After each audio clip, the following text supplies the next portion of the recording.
here for the February 10th meeting of the Planning Commission. Before we get started, Planning Commissioner Del Negro had something he wanted to say and do. I just wanted to put forth maybe a moment of silence for the young man who passed away yesterday in our community, and the tragic accident happened over here off Highway 1 in Terrace. Just hope maybe the community would like to have a moment of silence for him. Can we take a minute, please?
Thank you for that, everyone. And thanks to Commissioner Del Negro for bringing that up. Could we start with the pledge? Can you rise and join me, please? I pledge allegiance to the flag of the United States of America and to the republic for which it stands, one nation, under God, indivisible, with liberty and justice for all.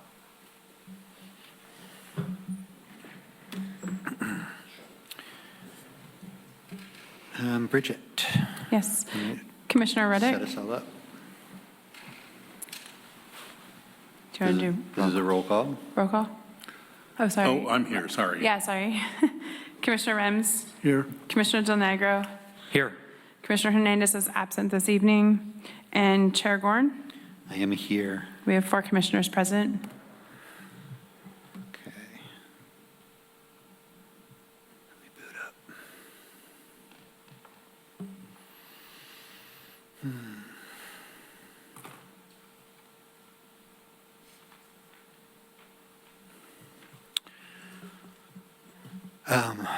Sorry. So our first item, oh wait, actually we wanted to, this is for 7:30 Main. Our first item, before we get to our first item, I want to open it up to anyone who has any comment that is not on the agenda tonight. I can open up the public comment either remotely or here. I am seeing no one. So I am not opening public comment. We are, we're going to start with our first agenda item. Yes? I'm going to ask him about minutes. Oh, sorry. It's okay. Yeah. Motion. Does anyone have any comment on the minutes? I have to get this up. Seeing none, do we get a motion? I was present for that meeting. I can make a motion to approve the minutes for the 27th of January meeting. I'll second that. And we have, we don't have to have a roll call because we're not, all in favor? Aye. Aye. Anyone opposed? No. No one is opposed. I didn't mean that. So first item, I actually need to recuse myself for. I am, I don't know if you guys know, but I have a podcast, and it's a collaboration between the radio station in town and the newspaper, and Letty Mendonça is on the board of the newspaper, and so don't really feel comfortable on this item. So I'm going to pass it off to Commissioner, sorry, Commissioner Reddick, take over, Cool. if you would, thanks. I recommend Chair Gorn's podcast to people who haven't heard it. It's always interesting. There you go. Mr. Scott Phillips, are you to give the staff report? Yes, that's correct, Commissioner Ruddock and members of the Planning Commission. I'm the project planner for this. This is the use permit request for distilled spirits at 730 Main Street. And before I present the item, just a reminder, this would be a good time to disclose any ex parte communication you may have had with the applicant or any of the design team or anything. So, seeing none, I'll move right along into background. Now, Half Moon Bay Brew Co. recently acquired the subject property at 730 Main Street, shown in green here on the aerial photograph. This is an older aerial photograph during COVID times. You can see the parklets out front where we allowed to continue during the pandemic.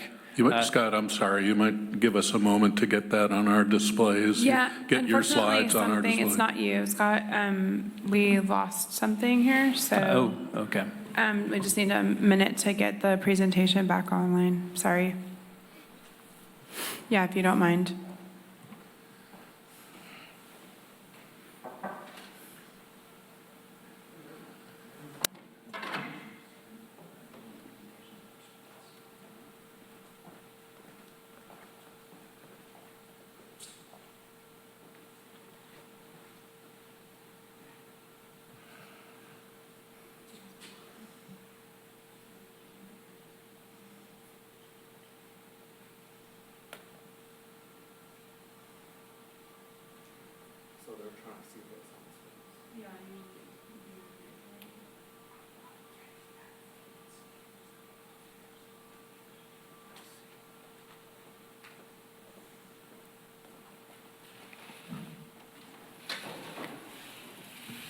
Our apologies. While we're figuring out the screen situation, I can give some background without the visuals. I was going to say, if you have no slides that are not different from the staff report, we could carry on. Yes, the aerial photograph is included in the staff report. Yeah, I see point. that. So let's see.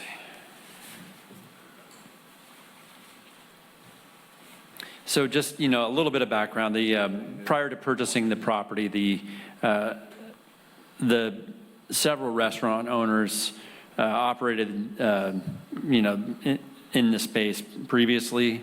The most recent was Sacrilege Brewery and Restaurant. And the new restaurant owner would like to basically do the same as the previous restaurant owner, with the added service of distilled spirits as accessory to the full meals that would be offered on site. And like I said, it would be roughly the same as the previous business. Both beer and wine would still be offered, as well as full meals. Now, a use permit is required per our zoning code in order for any business in the city to, sell and allow for consumption on site of distilled spirits. And, so that's basically the reason why this item is in front of the Planning Commission this evening. Excellent. Now, no expansion of use or, substantial modifications would take place to, the restaurant itself. There is some minor remodeling that will take place as part of a tenant improvement. The use permit isn't needed in order to move forward with the remodel. So this is strictly to allow for distilled spirits to be bought and consumed on site as accessory to the meals that would be provided. Now, the restaurant itself would be open from 11 a.m. to latest 10 p.m. And occasionally, some special events would take place during, certain holidays and special occasions, and And, the commissions, normally we're bringing coastal development permits to you. This is the rare case where it's just a use permit. No CDP is needed since there is no anticipated intensification of use. Now, with use permits, the noticing requirement is the same, the 300 feet to all the surrounding property owners and posting of the site and legal notice. But the appeal period is slightly different. It's calendar days as opposed to working days, so 10 calendar days. Okay, this is helpful if you can see this on screen. It's the surrounding site plan. Like I mentioned, exterior configuration would remain the same. Outdoor dining would be offered as on the existing porch and within the front of the building. Similar to the previous restaurant, but not within the public right-of-way.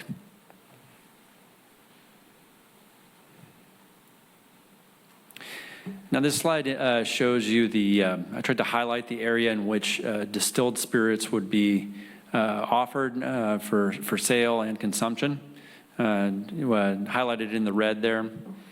And as conditioned, no distilled spirits would be sold within the public right-of-way. So, there were times when the previous business owner had some tables and chairs out on the sidewalk, that distilled spirits would not be allowed to be sold in the public right-of-way.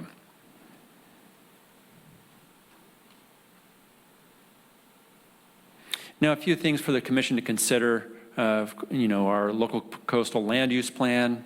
There are a few policies that, I tried to highlight in the staff report and in the Exhibit A, the findings were policy 2-32 that encourages commercial uses within the heritage downtown. This is within the heritage downtown on Main Street. Also policy 2-33, which supports eating and drinking establishments, for a vibrant and pedestrian-oriented atmosphere downtown. We feel, supporting the business owner to, open up and improve the existing building is a good thing, and certainly we have policy support for it. Now, also land use compatibility. The property is within the commercial general land use designation. And it was initially developed as a single-family house and converted to a cooking school offering cooking classes and then open to the public on occasions. And then several restaurants have occupied the space since then. We don't anticipate any, like I said, intensification of use compared to the previous restaurant that occupied the space as a result of selling of distilled spirits, primarily because the focus of the business is really on the full meals and the food, and then the distilled spirits would be more of an accessory use.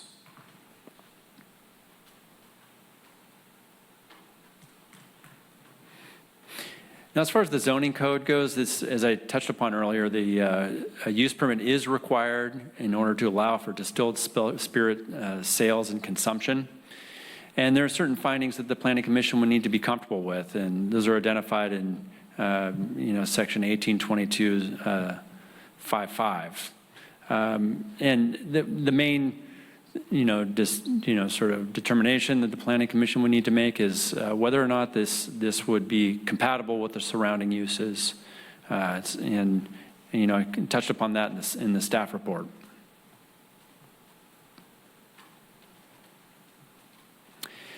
Now, as I mentioned, mailers went out to the neighbors and posting of the site and legal notice. We only received one correspondence from a surrounding neighbor. A little bit down towards IDES and across the street, the Stark Gallery did submit a email in support of the proposal, and I did include a copy of that with a staff report. Besides that, we didn't receive any correspondence on this project. So as mentioned in the staff report, we are recommending approval. The project is categorically exempt from CEQA. We do have the applicant here this evening. Both of us are happy to answer any questions that the commission may have. Thank you, Scott. Thank you.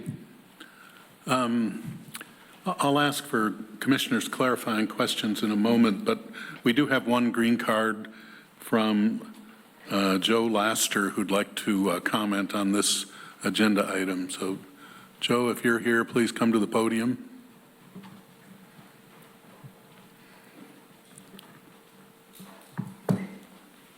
Joe,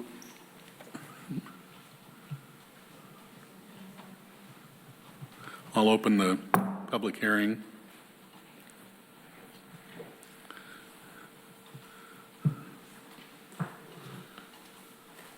Can you hear me?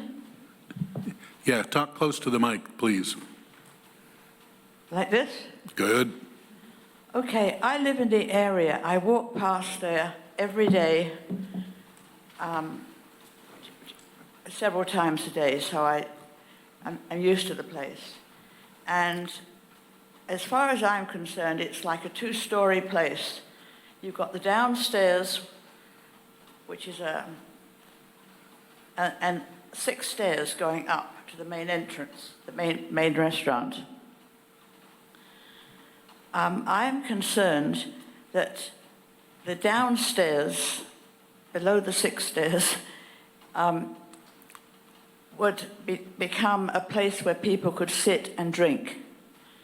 It's 12 by 9 in size, so you could put a table down there and you could serve alcohol down there, which I don't think is a good idea, because I walk along the street there and I don't want to see a crowd of guys, well, all right, men and women, drinking. And that's the reason I'm here. That's it. I just don't want anything going on downstairs. Thank you for your comment. Do commissioners have clarifying questions for Mr. Phillips or the applicant? I do. Please. The owner of this address, 730 Main Street, I understand also owns 724 Main Street right next door, or did at some point. Do you know if that's correct? Used to be the Velvet Hippo.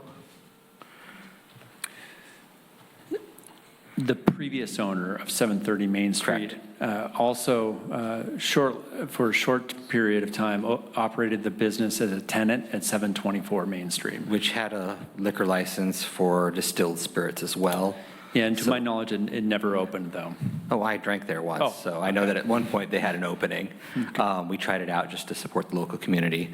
I guess what I'm getting at is obviously this area has had distilled spirits available locally in the past, and that's nothing new.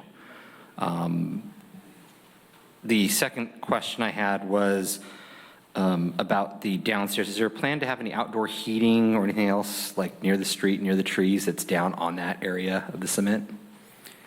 Not within the public right-of-way at this point. So that, including the sidewalk and roadway, no improvements other than what you see out there right now would take place.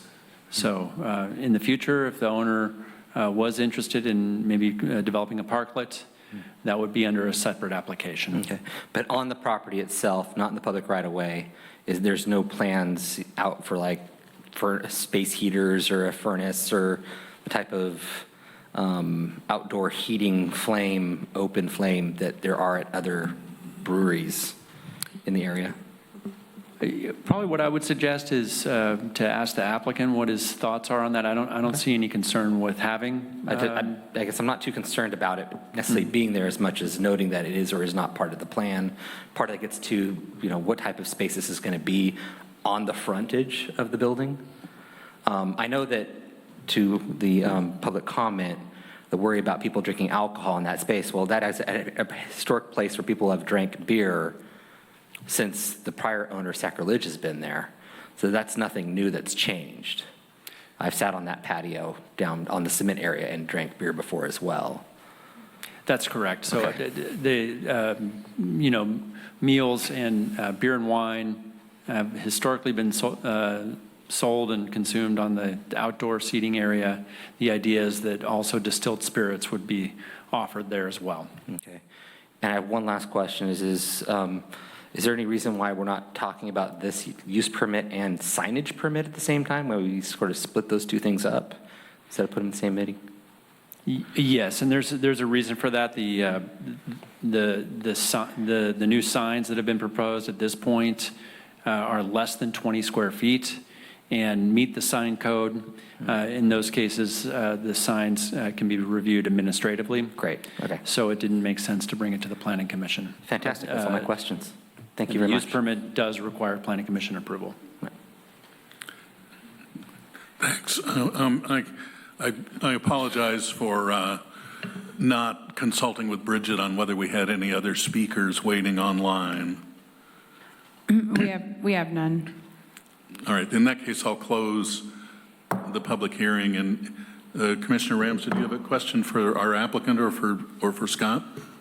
Just for staff, what's the distance between the right-of-way line of the street and the stair area or the porch area where they're going to have some dining or libation area?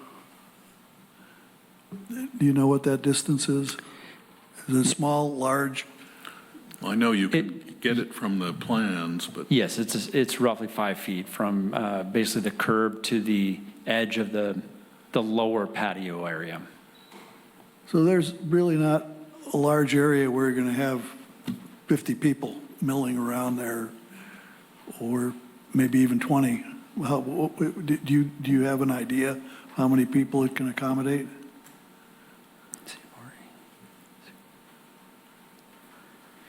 Probably at the most 40 within the lower That many? patio area at most, so. All right, thank you. I'm sorry, I'm just looking at the plans. 22 It looks like seats. there's 4 tops and 1 6-top. So that's 22 seats. 22? Okay. So That's bad it. Maybe that was an overstatement than the 40, so. and as you all were discussing a moment ago, the only change in the use of that area that's proposed is the addition of distilled spirits. That beer and wine, as Commissioner Del Negro points out, have been consumed, as far as I know, peaceably there for many years. Did our applicant, I forget if you had a question specifically for our applicant? Yeah, I'm here for questions and concerns. I will, If you don't mind, speaking to the mic. sorry, I'm here from Joe. I will clarify on maybe when we're talking about the outdoors, and I understand the concern. The difference here is that this will be a full-service restaurant. So while at Sacklers you would order at the bar and be unsupervised on the patio, there will be staff on the patio. And so the whole area will be supervised at all times. That is likely going to be a condition from the state ABC anyway, but regardless, it will be a full-service restaurant. Right now, I know it's clear because we took out all the benches, but planters will be rebuilt. It will have a clear boundary. There'll only be one out and one in, so alcohol can't go wandering away. It will be a supervised area. Any other questions for me? Well, I was hoping that there'd be something to draw people in, something warm to city patio. Sorry, that question. We will probably do it to begin, because I'm not trying to complicate my TI improvement plan. We'll just probably do the wheeling heat lamps for now. Okay. Yeah. Great. And I did appreciate hearing that the seats and the tables that used to be underneath the tree up against the sidewalk curb are no longer going to be utilized. No interest in doing that. Okay, that's great. Yeah, including as well down the side towards the trash area. There'll be some Okay. tables there. Yeah. Feel free to call me for any. Any more clarifying questions from commissioners? Well, I'm happy to begin deliberations. I have no conflicts. I'm happy to move forward. I'm going to support this project. I think it's a good thing, and I think we ought to just move forward with it. Would you like me to make a motion? Yeah, as I just wanted to say, as Mr. Phillips pointed out, the city has explicit policies to encourage vibrant businesses like this, especially on Main Street. So, yeah, I look forward to voting for this. So if we could have a motion regarding the resolution at hand, that'd be great. I'm going to make a motion to approve the project for the use permit allowing the sale of distilled spirits for the Half Moon Bay Brew Company pursuant to the findings in Exhibit A and conditions to the approval in Exhibit B. I'll second that. Bridget, we have a roll call, please? Yes, Commissioner Reddick, Yes. Commissioner Rems, Yes. and Commissioner Del Nagro. Yes. Motion approved. Thank you all. Thank you for your time tonight. And now back to Chair Gorn. I'm back.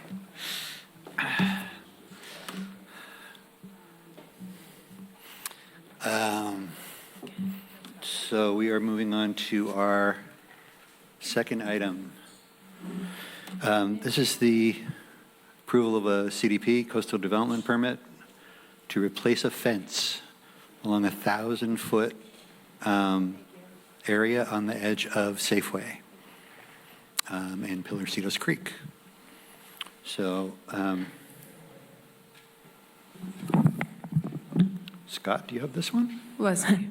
Or Thank does you, Leslie? Chair Gorn. Yeah, Scott's going to run the sorry. presentation for me. Okay. So, yeah. Good. And sorry for the noise you. while you were speaking. We're fine. So, Scott, you are up.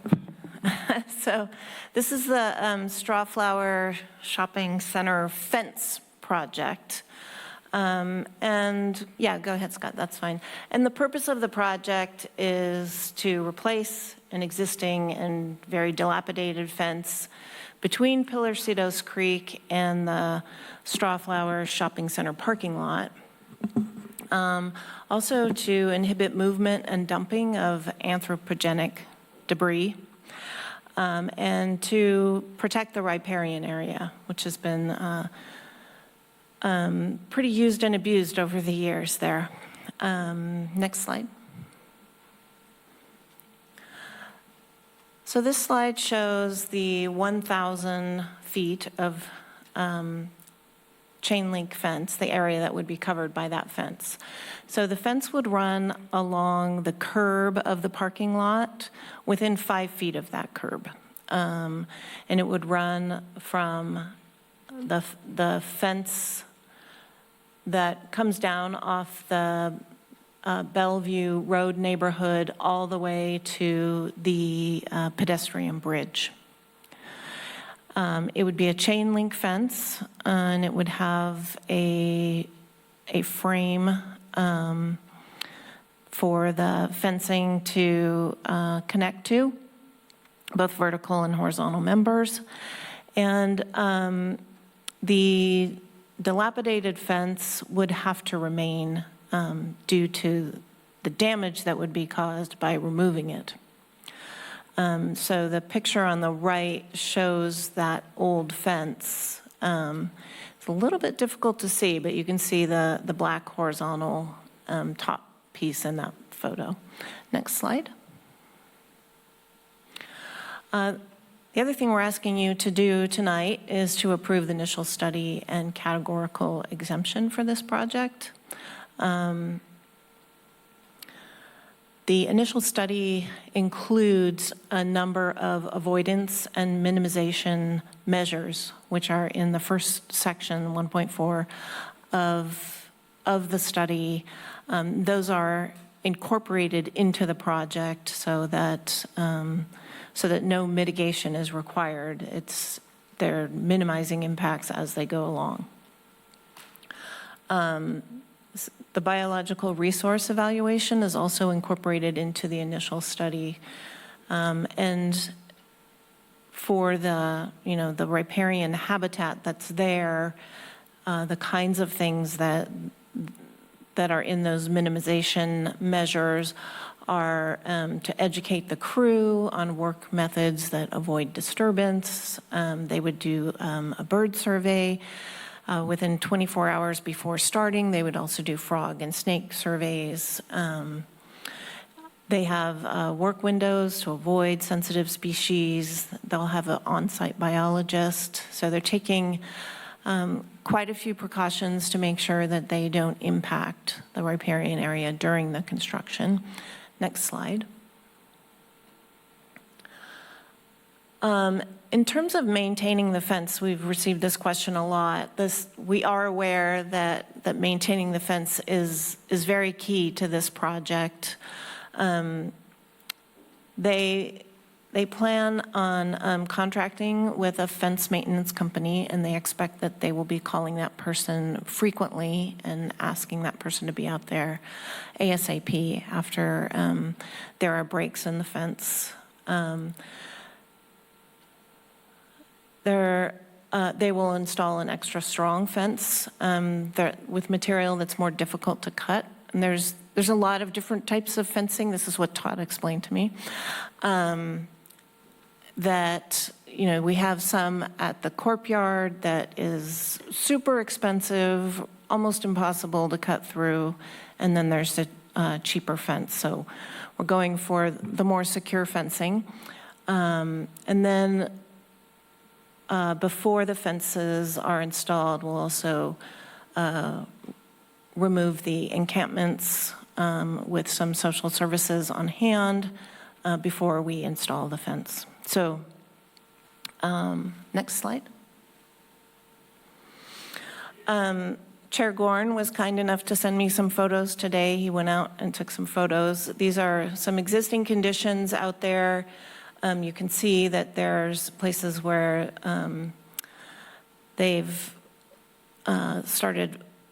people have started fires for warmth. There's just a lot of debris and trash. Next slide. I'm not sure why that slide is there. Can we go to the next one? Some of the key findings for this project that are in the resolution are about the scenic corridor. You will be able to see a portion of the fence from Highway 1 at Highway 92.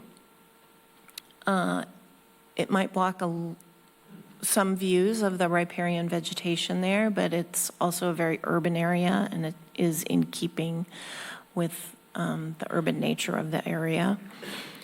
Next slide. Some of the other key findings from our LUP policies are regarding permitted uses in riparian corridors and buffers. One of the permitted uses is to promote public safety, and in this case, the fence really addresses public safety concerns. The encampments that are there are subject to flooding. People are very much at risk. They probably don't have the communications that you might have if you were set up in a regular home. And the inadequate sanitation and the trash are also public health hazards. Next slide. And then finally, there are a number of findings in the resolution about working in an ESHA, an environmentally sensitive habitat area. And in this case, the project incorporates best management practices and those avoidance and minimization measures that I discussed to address the sensitive habitat. Next slide. So our recommendation is first that we edit the resolution to remove the hold harmless agreement. I put that in there because we have a co-applicant, the owner of the property. We're the applicant, the city's the applicant, but the owner of the property. I wasn't sure if we should have that in there because of the separate owner, and I talked to the attorneys and they said we don't need it. So we should remove that from the resolution. And then approve the coastal development permit to replace an existing fence by constructing an approximately 1,000-foot long chain link fence along the outer edges of the Pillar-Cedos Creek riparian corridor and Strawflower Shopping Center parking lot, and approve an initial study and categorical exemption per CEQA guidelines, section 15301. That concludes my presentation. Thank you. And tonight we have two people here who can answer many of your questions. Todd Seeley, our interim Public Works Director, and Juliet, Bolding, did I get that right? And Juliet Bolding, who did the initial study. Okay, so I'm going to open this up to clarifying questions first. You want to just tell me what, for everyone to know what anthropogenic means? So we're talking about human impacts on the area. Poop. What? Poop? And debris. There's definitely poop out there, if that's the question. Oh, I'm sorry. You said poop. I did. I thought you said boo, and I was like, are you trying to scare me? No, I said poop. Okay, yes, Yeah. yes. Okay. And Just to a be lot of, clear. and a lot of trash, And yeah. a lot of trash, right. Thank you. Thank you very much. So, Commissioner Reddick, you're up. Yeah, I had a couple of a couple of questions. I understand that the 200 to 300 feet of the existing fence will remain. Does that mean there are stretches of the old fence that will be removed, or is that the entirety of the old fence? I think the best way to answer that question is there's just some of it that's not there. We don't know where it went or what the disposition is of it. It's just non-existent. When we started this project, looking at it 3-4 years ago, there was, several 100-foot sections that were just not there. So, and we didn't want to do too much exploring. Obviously, it's a riparian area, and we don't want to be trampling around down there, so we didn't do too much exploring, but just visually, it does not appear that there's a lot of it remaining. And we don't know the real scope of the original project, like what the exact delineation line was of the original project, so we're kind of just guessing as to what their intent was with that. I see. That's interesting, mysterious and interesting.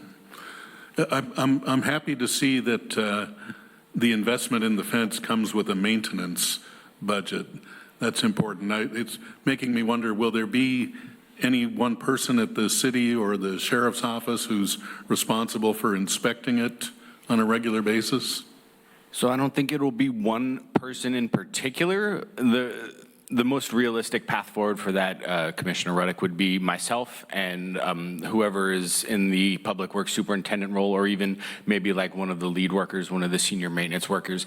I personally go drive behind Safeway three times a week, sometimes 4, just to get visuals. The last time, one of the residents asked me if I was hiring with the 5th of vodka in his hand, so I didn't offer him a job, but so to get back to the question, I will be the one primarily taking a look at it. I have the relationship with the fence contractor as well, so if there are issues that need to be fixed, I will be the one contracting with Lopez Fence to get the work done. So, I guess the fact that the new fence will be much closer to the road will make it easier to inspect than the old one was. easier to inspect, easier to replace. Once we get it in, we're fairly confident that we're going to be avoiding most, if not all, of the riparian area. I mean, just that alone, right? They're not having to break brush and go down and tear through the riparian area to get to the fence is huge and enormous. And we're grateful for the partnership with Strawflower to allow us to put the fence where it's actually going to go. Thank you.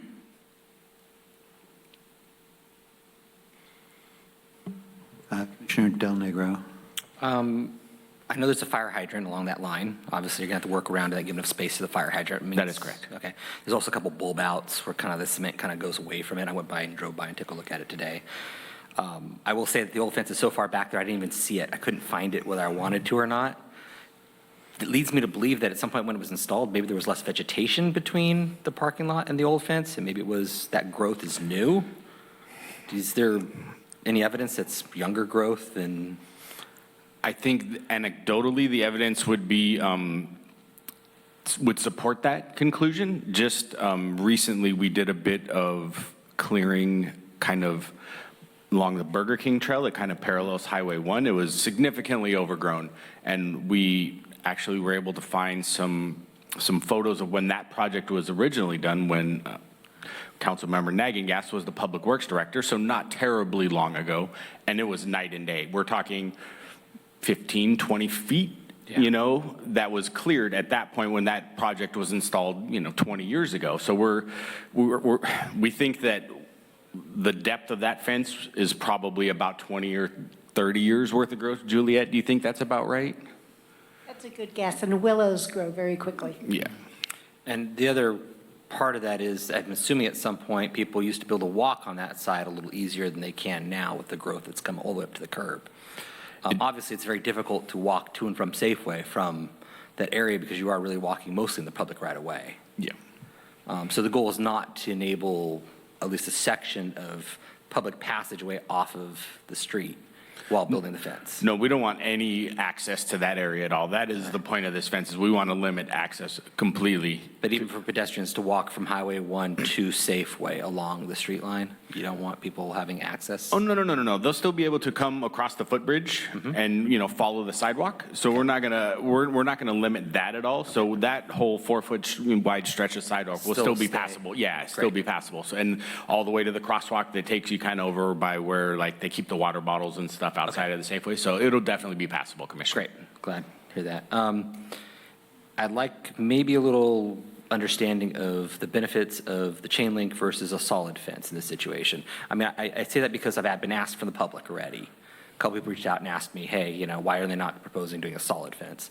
I'd like to at least get on paper some of the benefits of the two from Public Works and negatives. From a price standpoint, I assume when you're saying solid fence, you mean like a Wood fence, like a good neighbor type structure, fence, yeah. something like that. It would probably be cheaper initially to put like a wood, like an 8-foot tall redwood fence up. I'm not going to argue that point. Maintenance-wise, it would be a logistical nightmare. It's much easier to kick boards off of an 8-foot redwood fence than it is to go through, anti-climb chain link fence. There's still, depending on what fence we actually land on, Leslie kind of touched on it earlier in our presentation. Your typical chain link fence is like a 2¼ inch diamond.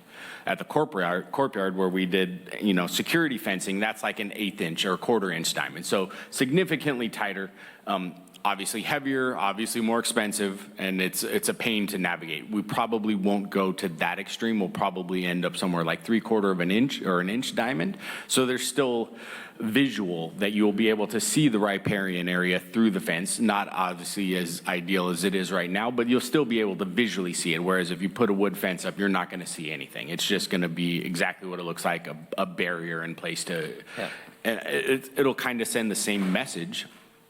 And I guess the final point to that would be hot dip galvanized fencing just lasts longer out here on the coast. I mean, we deal with the coast air and it is brutal and it destroys everything. And we can expect realistically with proper maintenance of probably 25 to 30 year life on the fence if everything's perfect. I don't mean to lead the witness, but one of the things I was thinking possibly is that also with the solid fence, homeless encampments behind the solid fence may exist a little easier up against the fence than having a see-through fence, which we'll still have that visual corridor to be able to see, or the sheriff's or the public works department will still be able to see what's going on behind the fence. Galvanized, Hot dip galvanized would probably be our preferred method. instead of a black covered, I mean, black is less obtuse to the eye. It is. Galvanized makes you think it's a construction site more often and doesn't look as nice. Is there any possibility of a? There's different galvanized fences that don't necessarily, again, if we're going to get into a tighter weave, most likely, and we're not proposing barbed wire or concertina wire. I asked, they said no. But it'll still look somewhat appealing. I know it's not going to be an ideal visual, but as opposed to the black, which is basically just a powder coating, I'm not aware of a tighter weave on that black type fence. And part of the problem with, like, say, the 2¼ inch diamond is it's real easy to take a running start at it, jam your foot in there, and then you can jump right over. Whereas you get the tighter weave, it's literally designed to be an anti-climb fence. So, and it's definitely, because of the weave of it, it's so much harder to cut through that fence. We did have a penetration at the courtyard after we put the fence in, and it was not from cutting. It was because they were able to put something up against it and jump over, but they were not able to cut through it. So we're hopeful that that would be the case, especially since we're going to be right up to the curb. The likelihood of anyone being able to take a running start, I mean, if someone has a ladder, they're going to get a ladder. There's nothing we can do about that, but jumping over it would be almost impossible. I would imagine they'd probably go around from another side. Go around, instead. yeah. From the Oak Park side would probably be, in the warmer months, they would just go from that side. Okay. Well, good. Thanks for the feedback. You're very that welcome. kind of answers the majority of my questions. Thank you. Any other clarifying questions? Commissioner Rems? I have a few questions, Mr. Chairman. Who owns that property? Is that city or trust property? The city does not own the property, Leslie. It's owned by the Strawflower Shopping Center owners, and I forget the name of their company offhand. It's a holding, it's a property management company or a holding group that owns that property. Okay, I know throughout that area, there's some trust property that's, what is it, the Pacific Land Trust or something like that, yeah, Coastside. I don't believe any of that land is Coastside Land Trust land parcels yet. in there, I was just wondering if that's part of it. When you plan on evicting the residents within that area, will you be just concentrating right where the fence is, or taking that all the way down to where the creek and the bridge is and that area too? I don't have a good answer for that question. I can kind of take a stab at it, but that's honestly a better question for the city manager, because his team leads the outreach on that stuff, and they lead that push on dealing with the homeless services and stuff like that. I would think, though, because of what we're doing here and coming to you to approve this project and CEQA and BREs and everything, I think they would probably want to clear everything out all the way down to the creek on that side of the creek. That would just be my guess, though. It's just an educated guess. Okay, I have it on good authority that there's probably one or two encampments right there by the creek and the bridge, just into the, I think it's trust property at that location, but I'm not 100% sure. Now, one last question. Yes, I noticed that you mentioned the area paralleling, the trail paralleling Coast Highway, and I noticed recently that somebody's taken down a lot of trees, but they're not cleaning that up. They're just kind of like hanging out, sawed off trees and limbs and other things all along that trail. You can see it right from Coast Highway. I drive by it every day, and I said, they haven't cleaned it up. What's going on? So is somebody just going out there and cutting the trees down, or is it something planned by the city or someone else? I would have to go take a look at it, Commissioner Rems. We did a pretty substantial project 4 weeks ago, something like that, where there was just some minor vegetation clearing, just kind of, my nephew said it looked like Mr. Toad's Wild Ride, if anyone remembers that. We had brush overgrown on the trail, so we just focused on that. But when that contractor demobilized, everything that they touched that day was off-site. So if there's limbs that are cut down right now, that it could either be from the Caltrans project, which they got out of there 3 months ago, or it could be someone down there doing nefarious stuff. I would have to go take a look at it. I didn't walk next to it. I just see it from the Coast Highway, and it just looks like they were cut and then not moved, but they're actually big limbs. They're about that. You could see that We will definitely look into it. There's also been a lot of PG&E work, and they're exempt from our permits, so we'll take a look. and it may be an optical illusion too. But Thank you. I don't know. Thank you very much, Mr. Chairman. I had a couple of quick questions. So 1,000 feet of fence, Yes, sir. that's a lot of feet. It is. And I want to ask, why isn't it more? Because if you go down to the end, down there, it's, there's a pathway that goes to the other neighborhood, but there's also a pathway that goes to the creek. So if you wanted to get in there, you don't have to jump over the fence. You can just go down to the end of the fence and walk around. And that's where most of the damage that I saw was. What area are you talking about, Chair Gordon? I think is it the Bellevue neighborhood? Belleville, yeah, Belleville. So right at that, so it's at the end of this long not where the bridge is, but the other end of this long fence, you could just walk around that fence when it gets to the end. So this is, So the intent with that side, and I think we've actually received some questions from neighbors in that area. The intent with that fence is to come up as close as humanly possible to the good neighbor fence that exists on Belleville, while still allowing access to the neighborhood. Because there is that convenient breezeway. A lot of the neighbors in that neighborhood enjoy using it. It's quick and convenient. They don't have to go all the way out to the highway. So that is the intent, is to butt our fence up as close to that fence as humanly possible so that no one can get through there while still allowing access to the neighborhood. right, so I guess, you know, the house that's right at the edge there has spent a lot of time and work on that little area. It looks really nice. It does. But then there's the giant hedge of what is the Pilarcitos Creek vegetation. So what I was wondering is, why doesn't that fence continue along that vegetation? It actually, it still would, you'd still be able to get through at Belleville Boulevard and cut through, and I know it's a lot safer for the residents and everything else too. So it would still keep that entryway, but it would not, if your fence went longer, it wouldn't allow you to go around. So I don't know if that's possible. Well, I think I understand the question you're asking, and that would beg a different question as to who actually owns that section of dirt over there, because I don't believe it's the city.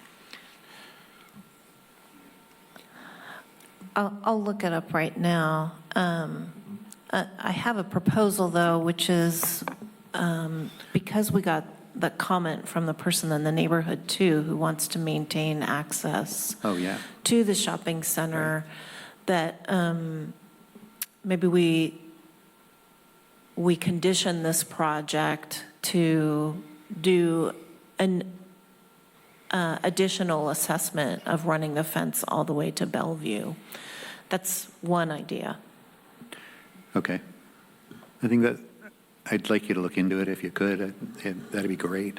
I understand it's like a different project, but you know, there was so much damage to this riparian corridor. Not just the garbage and not just the poop everywhere and not just the encampments, but they're cutting down trees and burning trees, and like that's so the fence to me is environmental protection. And so if you can just walk down to the end of the fence and go around and make your way back to that spot, and now you have a fence to protect you from people, I don't really see what's going to stop them from doing that. And so that was a big concern of mine. And then the other question I had was the fixing the damage that's been done. I don't know if the city has talked about that as part of this project or as part of another project or whatever, but I don't know. The first step would be to keep people out. I think that is the first step. And as far as for this project, we looked at only mitigating any potential damages that would be done by this work, and I think they're fairly minimal. So that was our main focus with this project. We can certainly look in the future at mitigating areas. I am confident, though, based on our discussions about how fast this vegetation actually grows, that in 10 years, it probably isn't going to be an issue as long as we can keep people out there and people out of there and keep them from coming back in and setting up camp. Well, that's the question. Yeah. Because I don't think, I think it's a lot of work to put in 1,000 feet of fence. It's going to help a lot, particularly up by the bridge, but down at the end where all that other damage was, I don't really see that it's going to keep people out. So I think if the fence went just a little bit longer, it probably would, because there's a lot of trails right at that spot. There's so many. We can definitely look at that, and just so, if we just go take a step back about the history of this project, the original project that we had designed wanted to take this end of the project even further and like kind of fence all along down the BK trail that we were just talking about where we did trimming to keep people out of that riparian area too, kind of on the other side of Pilarcitos. So this project has been in development for so long that the floods of 2023 showed us that that area floods. And we can't put a chain link fence up there because it can block debris, it could cause more issues. Geomorphology, I mean, now we're talking $1 million fencing project, right? Just the cost escalation on that part alone is kind of what shrunk our scope to just focus on this area. In all likelihood, they will probably move down to the lower BK trail once this is done. And if it becomes an issue, then we're going to have to develop another project, and we'll be back to you guys in 5 years to ask for another CDP for another project. But we feel strongly that we have to do this now, and we'll definitely look at extending that fence towards Belleville. But we feel strongly, and I know that the city manager does as well, that we just have to get something going here. Yeah, I would bet just about anything I have that the Belleville residents would appreciate that as well. Understood, and we will definitely As long as research trails that. Remains, yeah, okay. I have an update on my search here. So the fence would have to cross private property, so we'd have to have some kind of agreement with a private property owner, and then the rest of it would be in the public right-of-way. So that's how that would happen. I also thought that regarding your question about mitigating for damage that's already been done, that Juliet might be able to speak a little bit to how quickly or not quickly we would expect that area to rehabilitate itself. Juliet, Okay. you have to speak into the mic. Is it on? Yes. There you go. First of all, I just want to say that Half Moon Bay does have a Pilarcitos Creek restoration plan that was done by H.T. Harvey in 2018. It exists. I don't know if anything has been done with the plan, but there is one that you could work from. Willows regrow really quickly. If you were to mitigate and remove the debris, it would regrow very quickly. Thank you. Anybody else clarifying questions? Commissioner Rams. Mr. Chairman, yeah, just one question that is near and dear to me, and I'll just ask it because I have the opportunity. When will we be concentrating on the creek itself and removing all the heavy metals? So we're talking about, these are clarifying questions and about this project, so we're going to stick to this project. Well, I'm clarifying whether or not they're going to go to the creek when they clean up the rest of the area before they put the fence up. I think that was mentioned that they're going to clean up encampments and other debris that's in there. Are they going to go to the creek, or are they just going to avoid that? Well, I don't think we're going to use the creek per se as the target. What I envision, and again, I'm speaking a little out of school here because this is not my lane, but I'm thinking that they would target the actual debris from the encampments. That would be the final line that they go to, because these crews that are going in there, we understand that we don't want to disturb any more riparian area than we have to. So find the debris, the encampments that are visible and identified, work up to that point, and then work your way back out to the paved areas and try and avoid going near the creek as much as possible. That would be how I would approach it, and I'm sure that that's how the city manager feels about it as well. Thank you. I would like to open it up. Could I ask Oh, a I'm sorry, follow-up? Commissioner Reddick. On that subject, Todd, is the cleanup of that debris something that requires special budgeting, or is the city already equipped with the budget to make that happen as part of this? I don't think they would use project funds for this based on what we expect the fencing to come back in. I know that they do have some wiggle room in the city manager's discretionary spending. Typically, something like this would be a two-pronged approach, like using Abundant Grace to do some of the work, and maybe a third-party disposal company to come in if there's like any hazardous stuff identified or anything like that. But typically, I think the city manager's budget could absorb those costs. I would like to open this up to public comment. Anyone in the audience or online, if you have anything that you want to say. We have someone both we have- online and then. Great. Go ahead. Coming up, tell me your name.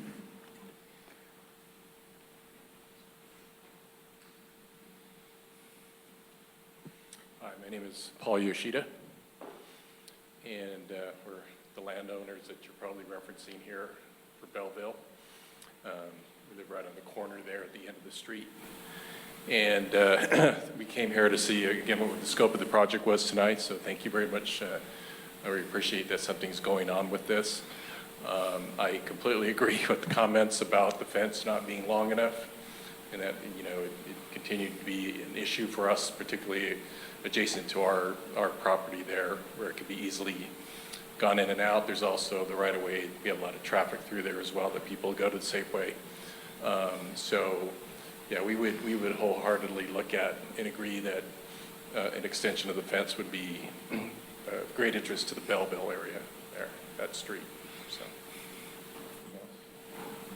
Well, that's great to hear, because I don't know how many private residences the city is going to have to contact, but you're one of the prime spots, so great. okay. Thank you. Thank you. We have Michelle Dragoni online.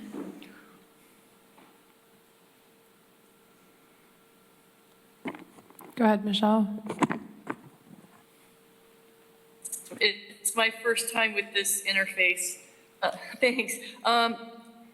I walk or ride a bike. I don't own a car. So that 4-foot sidewalk is not enough for, you know, two groups of people going either way. If there's 2 or 3 kids, there's usually a shopping cart. Sometimes there's a stroller as well. And if you're just one person, you know, you kind of have to step off into the road, or as it is right now, you can step off onto the creek side of the path. So Scott might remember this, and Maz certainly will, because it was a big problem when they put the fence in right up against the sidewalk. It meant people only had one way to go, and that was into the street. And you also have bikes that are on that sidewalk all of the time.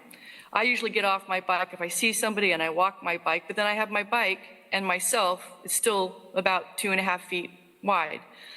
There is no bike lane on that road, and most of the people in that neighborhood do not ride their bikes, because if you're on that road and you want to get on the bridge, there's no ramp to get on the bridge. You have to stop in the traffic right by Burger King, where there's a lot of people that don't know what they're doing because there's tourists on the weekend, and it's incredibly dangerous. So my ask is allow 2 or 3 feet in the dirt, put some gray rock down, just so people can bail and walk a little bit off to the side, because you really need more than 4 feet.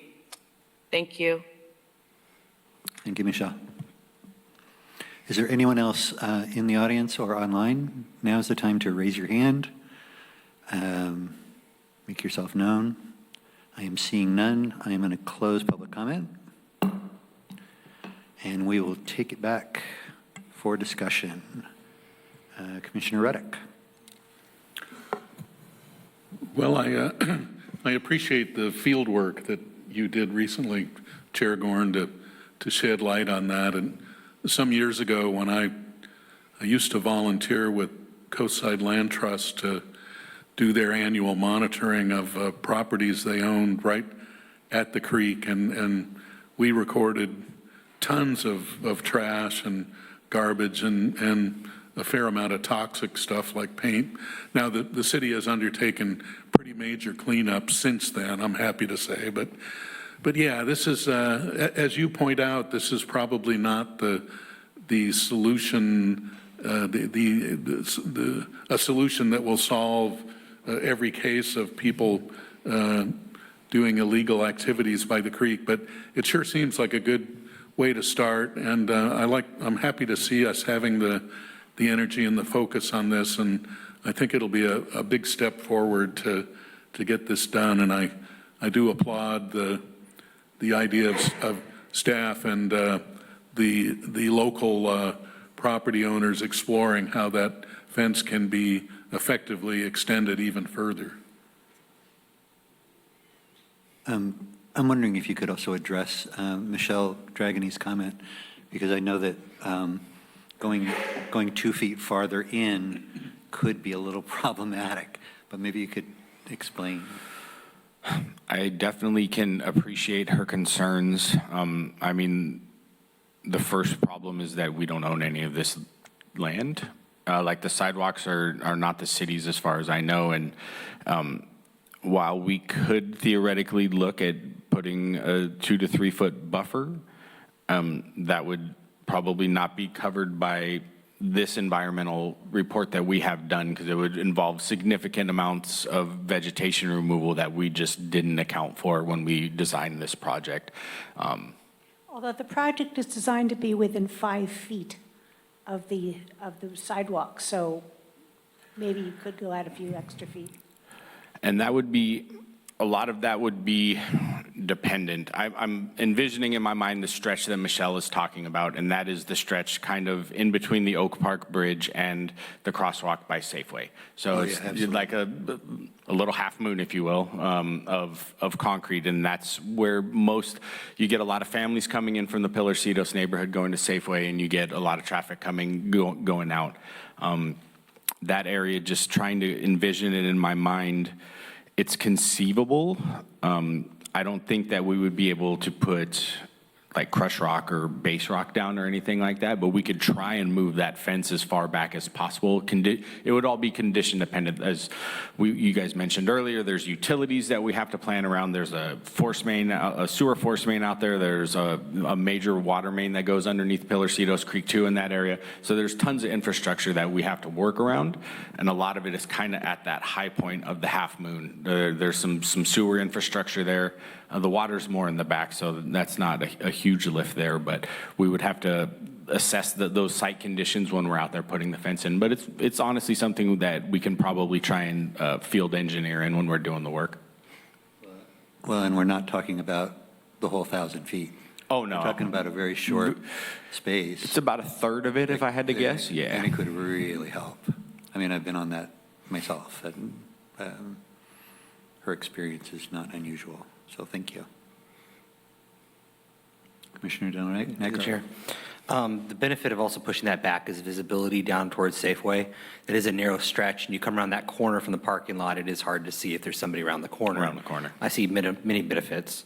There is not a handicap access point at the bridge for a curb cut that allows for entry and exit onto the street for people with a bicycle. That is a very good point, Michelle, that I do appreciate, is something we should be considering for people with bicycles, because you're not allowed to ride a bicycle on a sidewalk. Getting people off of the sidewalk should be the goal with a bicycle if they come across the bridge with a bike. I would love to see that being an element in the future plan for trying to help people with bicycles. And that's totally doable. It is important to remember, though, that driveway is not city-owned, and so Caltrans has a chunk kind of at the intersection right there. I think they're about 20 foot off the crosswalk, and then after that, it is all privately owned. Mm-hmm. So that would be a discussion that we would need to have with Strawflower to see about implementing something like that. Yeah. To the point is, yeah, you're not allowed to have a bicycle, not ride on the sidewalk. That is illegal. But enabling people to have pedestrian access, I do like hearing that. I think my last piece is still about, obviously, the quality of what chain link looks like, and of course the galvanized. I just wish there was some way that you could make this thing look better than just a galvanized steel fence. That much of it around this business, to me, is still going to look like a construction site to a degree, or an industrial commercial area when you have this beautiful riparian corridor behind it. Is there any way that the poles can be, help to make it look a little bit prettier than just galvanized steel poles, even if you can't change the length of the fence? The poles would probably be the one non-negotiable, just because, but the poles will be behind the fence, right? So we'll string the fence in front of the poles, so you really won't see the poles. You'll see the little finial caps on top, and that's about it. But, I mean, the good news is that the entitlement documents just say 6 or 8 foot fence. So we're going to be exploring all options when we bid this out. Obviously, there's a finite amount of funding that we have for this project, but I want to see a bunch of adults to see like what we can get away with. Like, what's the best bang for our buck? How do we maximize the benefit and per your, the beauty of this fence as well, too. It'll be here for 50 to 60 years. Yeah. It'd be nice if it looks good for the community. Yeah, absolutely. And of course, I did hear that this is going to have cross beams, not just vertical poles. Is that correct? There'll be cross beams on some of the sections. You don't need to cross beam the heavier the fence that you put up, if you start getting into the 1/4 inch anti-climb, you kind of have to cross beam like every other section, just because of the sheer weight of the fence. Right. If you go with a smaller diamond mesh, then you can get away with significantly less of the. I love hearing the smaller diamond mesh. Obviously, I agree with you on the climb. I remember as a kid jumping over those fences fairly easily. Easily, right? Yeah. Same time, just anything you can do to make this look prettier than just a chain link galvanized steel fence is going to go a long way for this community. You're going to see it every day. It is going to be very visible, yes, especially when visitors are coming into that shopping center, and we're aware, and I will do my best to get something pretty up there. So that's being said, pushing it that extra couple feet back in is going to help let it be a little less visible. So I do like that aspect as well. Yeah. I definitely would love to see you guys do that if you could do it. Okay, absolutely. Yeah, and I also just want to set Leslie? expectations that if we go back 2 feet and we have to remove a willow, that's a whole new permitting process as Gotcha. well. It requires going to the regional board and, CDFW as well. yeah. So that's a major consideration. And I'll just add that the cross pieces at the bottom are raised above the soil, and it's really for letting critters through. And also blocking people from able to push underneath, I assume. Well, it has that benefit too. Yeah. But this was in response to an early Coastal Commission comment. Okay. So I have a naive question. Yes, sir. Can't you just paint it? You could.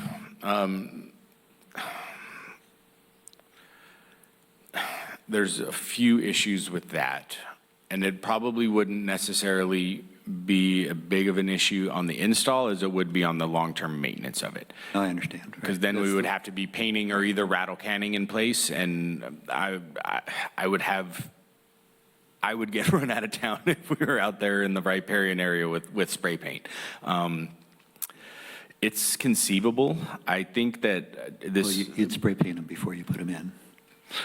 I think this definitely warrants a conversation with the fence contractor, and I think when we go to city council to present for award of this contract, we'll have a few options for them to look at based on the feedback that I'm receiving from you guys now, because it's obviously an important thing, and I accept that, and let's see what we can do to make this look better for all of us. Anyone else? Yes, it's right in front of the pumpkin festivals, weigh-in and stuff like that. I mean, we're right there in that area. Nice to see at least something that's going to help make it look pretty. I also did have one other issue, which is I'm really glad that you're out there all the time and that you can monitor it. That's great. It seems like there should be, like, I don't know, what if you're sick or whatever. Like, it seems like the fence contractor, the person you contract with to make the fence, should go out there periodically, and that should be part of the contract, that once a month or once every 2 months, or maybe like once a week for the first, 6 months or something like that. That would make me feel a little more comfortable about like having some, not having to just report it when it's broken. I think that'd be ideal. Okay. So I think it's important to, when we say fence contractor, we have an amazing fence vendor that lives on the coast side, has ties to the coast side, and does incredible work. The structure that we would envision would be like a T&M contract with them. So when we're done with the fencing installation, I'm going to request that they leave me 2 rolls of it, right? And when we see a break, I just call up Mr. Lopez and say, hey, Carlos, I need you to come fix 8 foot of this, go by the yard, grab the materials, and get one of your guys out there to fix it right away. So it wouldn't necessarily be a contract where we have like a maintenance contract with them. It would just strictly just be a T&M thing. As far as someone looking at it, I hear you. I don't have time to get sick though. So, but again, the duties will be shared amongst all of the public works staff. Once the fence goes in, it'll be known like, hey, when you guys are grabbing a sandwich, just go take a look, make sure that everything's fine, right? And we'll definitely be out there at least 4 days a week, just doing a visual drive-by of the area. Thank you very much. Mm-hmm.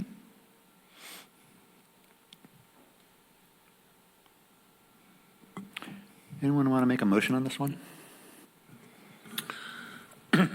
Well, I'd be prepared to make a motion with the condition that that staff proactively explore opportunities to lengthen the fence as we've discussed. The hold harmless agreement has to be, I'm sorry? the hold harmless language in the, has to be taken out. Yes, okay. So if you all are amenable to that, I can make that motion. That comes with the caveat that you're committing to a smaller diamond than, like, we're committing to that here for the project. I don't see any realistic way that we go 2 1/4. So like your traditional chain link fence, I don't see any way that works. So it'll be smaller than that. Okay. Just for security purposes, it just makes all the sense in the world. Buy once, cry once, right? I feel like staff has given me a commitment to that, even if it's not 100%. in the actual. Okay. 100%. Anything you can do. Yeah, I just want to be clear. So we're committing to a fence with high security, but also attractive. Attractive as possible. So, okay. Just want to put that, I want to make sure that before I vote, that that is an element staff is committing to, even if it's not in the actual motion itself. Okay. My daughter will paint flowers on it. Maybe a pumpkin. Well, I move that we approve the resolution at hand to approving the coastal development permit and the categorical exemption pursuant to CEQA guidelines, with the conditions that we remove the hold harmless language from the resolution, and that staff proactively explore opportunities to lengthen the fence as much as possible on its west side. Do we have a second? Excuse me, Mr. Chairman, would you accept a modification to your motion and adjustment to include extending the fence in both directions, to explore that?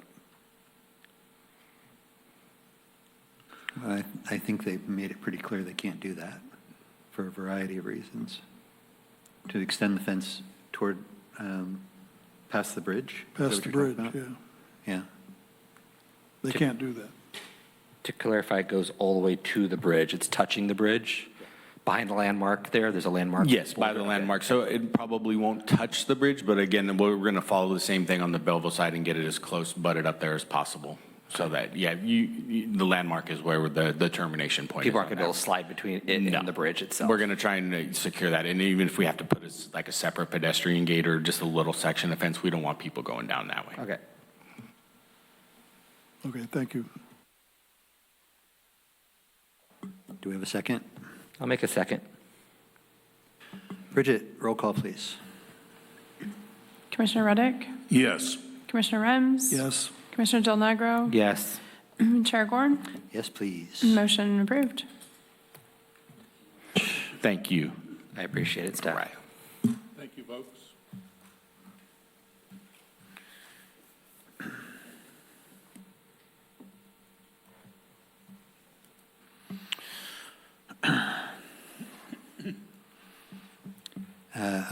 I'd Leslie Lako, that brings us to you and the director's report. All right, thank you. I don't have a lot to report. I did want to make sure that you know that the housing element has been conditionally certified. That is my terminology. So, yes. So HCD found it consistent with state law, but because we are behind the proper timeline for getting our housing element certified, they immediately found us out of compliance because we need to do the map the zoning, the rezoning that we committed to in the housing element that came from the LUP. So, so we have actually, that was part of the implementation plan update project. We just sort of pulled that from the implementation plan. We started working on it right away. So we're already beginning to work on those, on the mapping for the zoning. So that's where we're at with the housing element, and I expect that we're probably about 4 months out at the earliest to completing the zoning mapping. I have no permits to report since the last meeting, and on the 27th of February, we may be canceling the meeting. We don't have any projects ready to bring before you. So we will keep you informed and we'll let you know if that needs to happen. And that's it for my report. Thank you very much. I will turn to planning commissioners for any kind of planning commissioner communications. Commissioner Rems. I'd just like to ask a question of the director regarding that new committee. Has there been any plans for a meeting on that special committee? That's a good question. So we're talking about the ad hoc committee for the implementation plan update. We have an RFP circulating right now. We are in the middle of that process. So actually tomorrow I host a webinar where consultants can ask me questions, and then they have until February 23rd to submit their proposals. And then we have a number of weeks to interview those who we choose to interview based on their proposals and select a consultant and then execute a contract, which has to be done by council. So we will probably start working with the consultant in April, and then we'll probably start those meetings. Okay. Thank you. And Commissioner Reddick. I shared this with Bridget already, but I just wanted a reminder that I'm going to be absent from the March 10 meeting. Me too. Okay. You are out on the 10th of March? Well, somebody sent me to Anaheim on that day. Okay. Well, that's good to know. I have note of Commissioner Reddick, so I will make note of that. Thank you. Commissioner Rems is going to be at the Planning Commissioner Academy.